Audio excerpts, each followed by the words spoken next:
গাইছ মই এটা ভিডিঅ' পষ্ট কৰিছোঁ, ভিডিঅ'টো চাওকচোন। তাৰপিছত বাকীখিনি কথা পাতি আছোঁ, ভিডিঅ'টো চাওক আগতে আপোনালোকে। और अभी तो रुको, क्लाइमैक्स अभी बाकी है।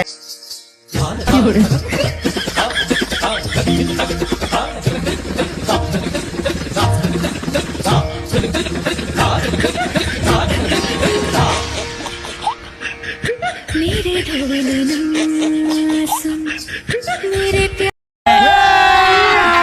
अभी मजा आएगा ना भिड़ो। और अभी तो रुको, क्लाइमैक्स अभी बाकी है। ভিডিঅ'টো চালি চবে মজা পাইছে ন, কিন্তু মই এটা কথা বুজিব পৰা নাই, তে লেডিছে না তিৰিয়ে না মাইকীয়ে না হিজৰা নে কিনো বা মোৰ মাথা গৰম কৰি দিছে। আৰু এডিটিং যি এডিটিং কৰিছে, বঢ়িয়া এডিটিং কৰিছে, হুচকে ফেলে মানে বুজিব পৰা নাই দেই, মাথা যে নষ্ট কৰি দিছে। মোবাইলটো ওলালি মানে তাইৰে পাই থাকোঁ গাইছ, তাইৰে মানে কি লেডিছে না কিয়ে মানে ধৰিব না হিজৰায়ে, মোক কমেণ্ট কৰি জনাবচোন চবে যদি চিন পায়।